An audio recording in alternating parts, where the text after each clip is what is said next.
On Press Perspective today, our panel of foreign pundits touch upon the momentum that the Korean wave continues to build amid the craze over K-pop demon hunters. Do stay with us.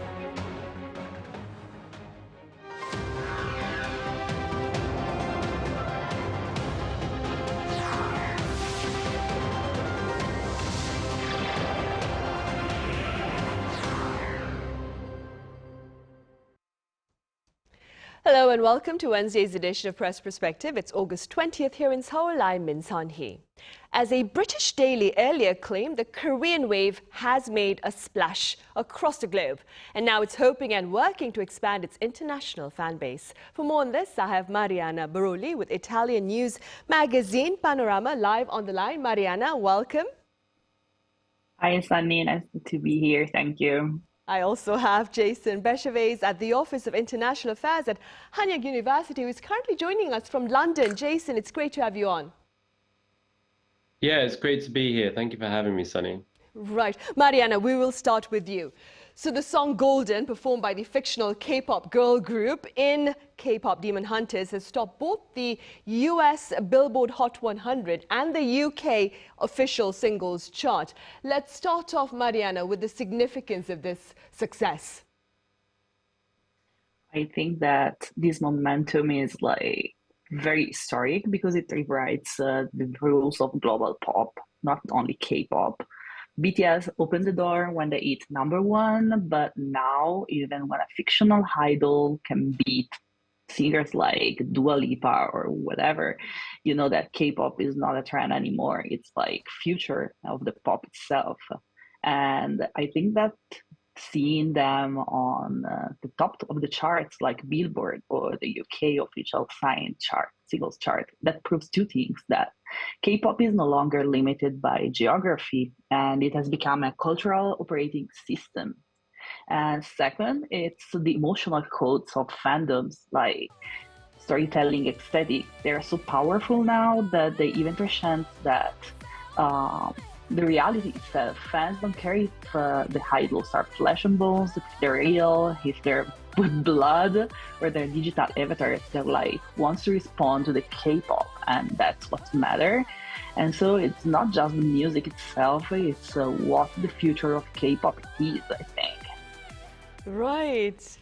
Jason, the popularity of K-pop Demon Hunters has also sparked a sellout of traditional themed merchandise at the National Museum of Korea. How do you explain this broad content consumption, if you will, among fans? Yeah, there's a few things going on there. I mean, it is rather extraordinary. I mean, the number of visitors have doubled since last year. So there were 742,000 visitors in July, and I think a lot of that's credited to the success of K-pop Demon Hunters and Korean culture more generally, and they're seeing visitors from elementary kids right through to adults, and this is signifying the appeal of the of the film, the reach that it does have, and people are watching it time and time again. I think looking at merchandise itself as well. I mean, if you look at the success of K-pop as an industry, you've got fans. I've got students, and they'll come here and they'll buy albums, physical. They want a physical copy of something, and I think, obviously K-pop Demon Hunters is on Netflix, and you can watch it, but often fans just want something to hold, to treasure. And I think that's what's happening with K-pop Demon Hunters, and even actually in theaters and distributors here in Korea. Because cinemas have been struggling, they've been trying to kind of put together merchandise to try and lure viewers into theaters, and that's proved quite successful with screens selling out quite quickly, and so it doesn't surprise me at all that that merchandise has taken off. This does illustrate the reach that this film has had, and Netflix being this kind of global streamer, and it's available in most countries, and it's their most popular animation. mention. Clearly, it's massively popular, and I think the interest in merchandise reflects that. And just reading some of the articles and just hearing from some of those who've been working there, and they haven't seen anything quite like it, and we're just seeing I think a further sign of the reach of Korean culture on the global stage. Right. And online, Marianna, social media platforms are also actively promoting viral challenges related to K-pop Demon Hunters. That being said, Marianna, what would you highlight as some of perhaps the unique aspects of the K-pop fandom? I like to say that K-pop fandom is a cultural ecosystem, so give K-pop fans and K-pop fandoms a story and a hashtag, and they can rewrite the world, basically. I think that they're hyper connected, hyper creative. They function day and night, 24/7. They follow all the trends. They create merchandise. They print pictures, photo cards, whatever. They keep selling merchandise and make people able to buy from South Korea. That's powerful and gene, I think, for K-pop. And also I think that what makes it unique is how fans is able to remix the culture without losing the DNA. I like to do an example, for example, like the Italian fans.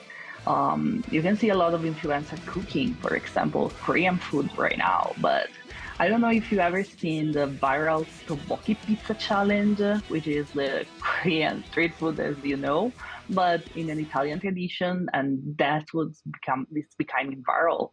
And that I think it's how exactly fandom works. They adapt the K culture to their own local context, but they never water it down. They produce content, translate it overnight, amplify it across borders. They share their thoughts without never fight, but to defend their right as fans. And because that, I think that they're synchronized globally thanks to social media. And when a challenge lands in Seoul, they're already trending in Milan or London or Madrid or Sao Paulo, within hours. So I think that it's a real infrastructure that works perfectly, and it's able to improve the movement, improve the wave. Right, that's amazing, actually, Marianna. Jason, in the initial years of the Korean wave, there were concerns that its popularity may simply be a temporary phenomenon. I believe this is something we touched upon the last time you were here in the studio. We did, yeah. Right. Today, pundits, Jason, are claiming that the Korean wave is here to stay and continues to build momentum. That being said, where exactly does the Korean wave stand, do you think? Well, yeah, I mean, I'll add a British flavor to that. I mean, Marianna, talked a bit about a pizza challenge there. And, I'm here in the UK, and I just walk around, restaurants and, grocery stores. And there's just Korean food or Korean inspired or K inspired everywhere. It's been quite a shock for me. I think that that's just further evidence of, how big Korean culture has become.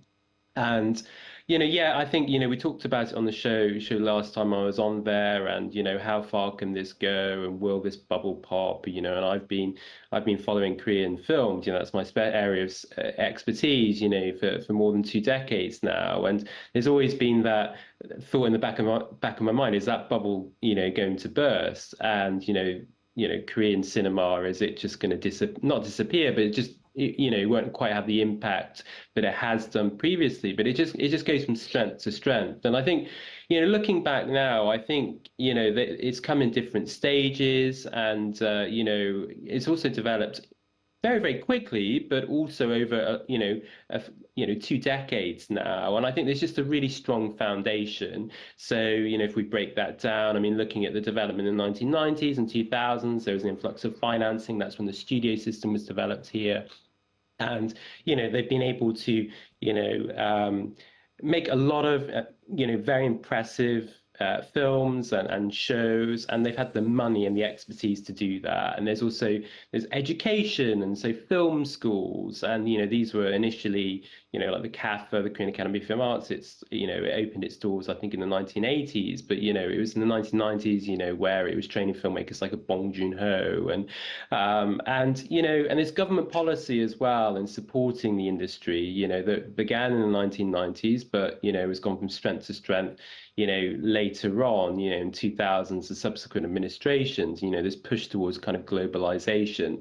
And kind of going back to what I said about stages as well, you have movies like Old Boy, and then you have The Host, and then you have films like Train to Busan, and then Parasite. It's just and now we've got KPopDemonHunters. And so every time you think it can't go any further, it does. So I think, there's no longer a question about whether this Kcontent or K culture, this bubble is going to burst. I think now it's here to stay, and how far it can go looking ahead. And I think it can continue to go further. And each time, I think, oh, it's hit the ceiling, but then but surprisingly, even though that the ceiling is pretty high, they've managed to kind of raise the bar each time. So I think it's got some way to go yet. Right, I agree with you on that, Jason, for sure. Marianne, with regard to KPopDemonHunters, pundits also point out that this particular animation was able to create something that anyone Korean would recognize, that anyone not Korean would still understand. Keeping this point in mind, Marianna, what are your thoughts on the direction of future K-content production for the global audience? I think, as Jason said, the K-wave is here to stay, and it's raising its bar always on the next level. But I think also that the future of K-content is not about watering down the Korean identity. We saw that with KPopDemonHunters. Korean identity is in full power there, and everyone loves that.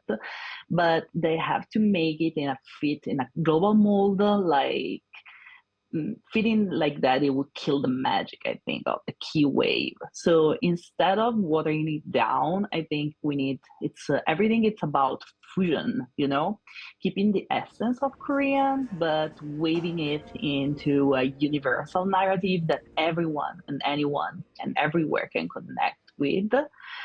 Because Korean recognizes their myth, their stories, their symbol, their humor, and now the global audience does that as well, because everyone is studying, everyone is very curious of what they see and wants to know more. So I think that the global audiences love the struggle, the resilience, everything that's connected, but they also love how the trend is like seeing the traditional Korean stuff, and it's deep. Everything is deeply Korean. KPopDemonHunters is deeply Korean, but it's also unmistakably universal, and it's something entirely new. And that's the paradigm for new content, rooted in identity, but with globally intuition. So I think that fusing the flavor of Korea with what the word craze, it's like the power of the Korean wave, and what made KPopDemonHunters like something so big right now. Right, and staying with what Marianna has just said, Jason, critics are indeed crediting the success of KPopDemonHunters to its creative team that largely comprises Korean Canadians, including, of course, the director Maggie Kang, and Korean Americans. Jason, what do you believe are the broader implications of this reality? Yeah, no, it's really interesting what's going on right now. I mean, KPopDemonHunters is an American film. It was produced by Sony Pictures. It's obviously a Netflix title. And I talked about this last time, I think in a sense, for so long, Korea has beaten Hollywood at its own game. I mentioned The Host earlier.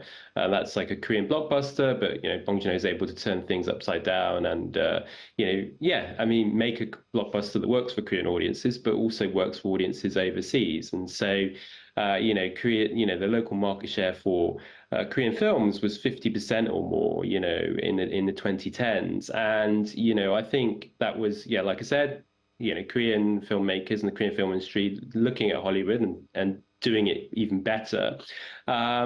Now, what we're seeing with Demon Hunters, K-pop Demon Hunters, is Hollywood learning from Korea. So there's this really interesting dynamic where, they're trying to beat Korea at its own game. And you do have these really interesting filmmakers and creators in Hollywood, Korean Americans, Korean Canadians, and they're really proud of their Korean heritage. And they do bring a different sensibility to their films and shows. We saw that with Beef, we saw that with Minari as well. And it's not to say it's better, it's not to say it's worse, it's just different. And I think that's an interesting dynamic in and of itself. And so they're able to make content that's, rooted in Korean culture, but accessible for, international global audience. It's not, Parasite, Squid Game, they're also very accessible, but they're in Korean.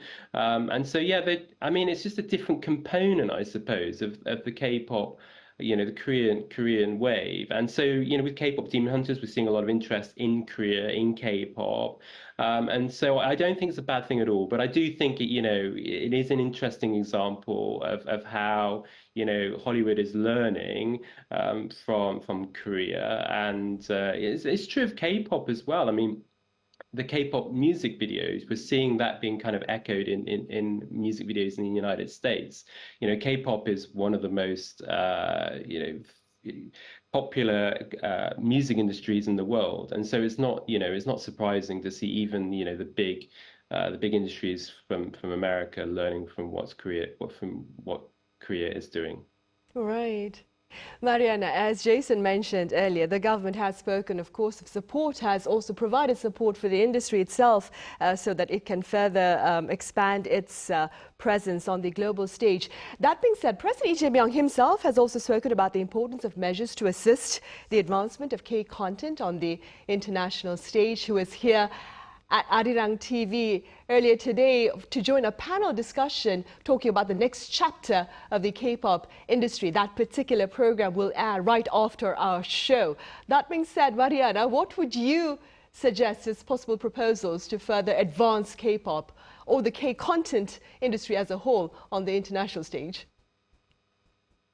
South Korea isn't just like leading the wave, but it's creating the tide. So I think that protecting the roots must come first when it comes to Korean content, because if K contents get copied, created, or like watered down to the point that they lose their cultural DNA, what Korea is exporting is no longer Korean, but just, an imitation, and also a weird imitation.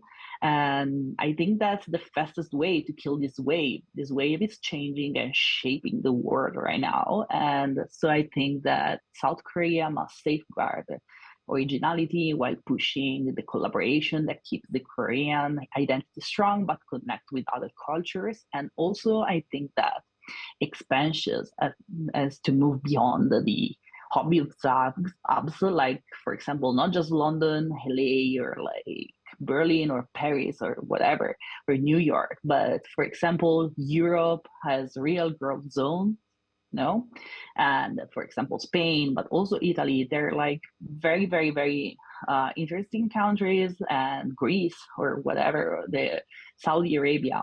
These audiences are already hooked into K-dramas, K-beauty, idol tours, and they simply want to, for the industry to invest, building bridges here and there and bring the Korean wave. So I think that protection and collaboration are two key roles, to push the fusion and expand beyond the standards we know, K-pop and K-culture. Right. And staying with Jason, with regard to the industry itself, what needs to be done to deepen the root of the Korean wave and to broaden its presence on the global stage? Well, big question. I think, looking at film, I think that I think it's good to look at the film industry.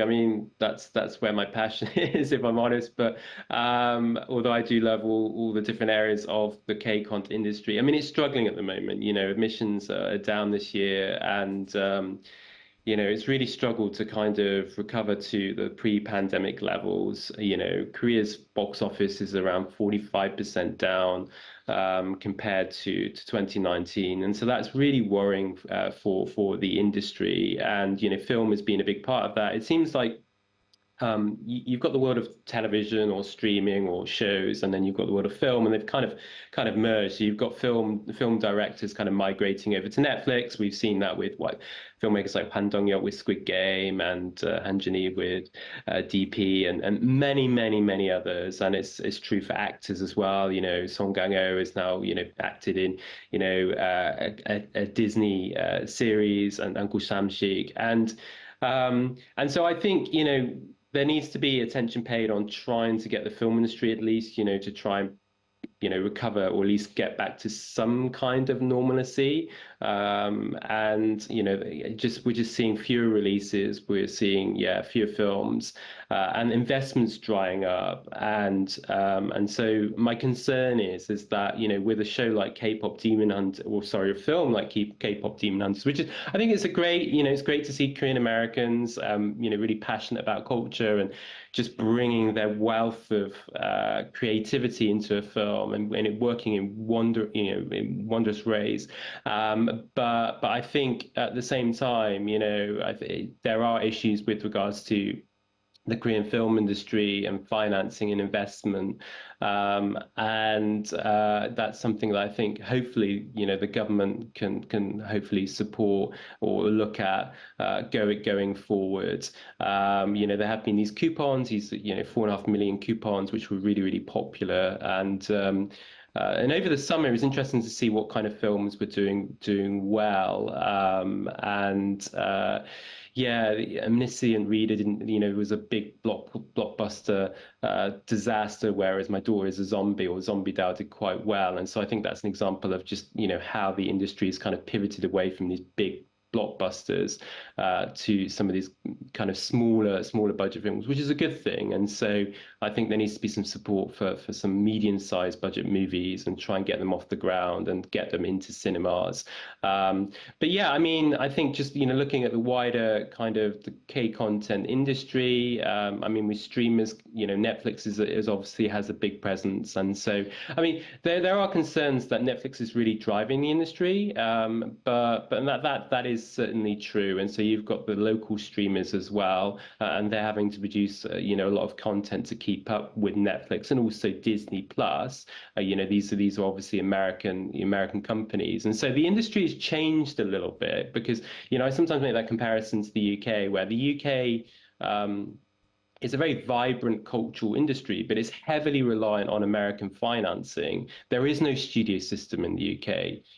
Some of the big production companies here, get support, or they've been bought over by American studios. So Korea, in some ways, is moving in that direction, and I do wonder whether that's where the culture industry wants to be going ahead, or whether it wants to continue to be, self-reliant. So, movies financed by Korean studios, made by Korean directors, and so I think going ahead, that'll be an interesting thing to look out for. Right, and definitely something to think about. All right, Jason, as always, thank you so much for your insights today over in London. No problem. Thank you for having me. And Marianna, as always, thank you so much for your insights from Milan. Thank you, Sunny. I hope to see you soon in person. Right, me too. Thank you both. Right, well, that is all the time we have for this edition of Press Perspective. As I mentioned earlier, coming up right after this break is a special session on the future of K-pop in a panel session that includes President Lee Jae-myung. Thank you for watching.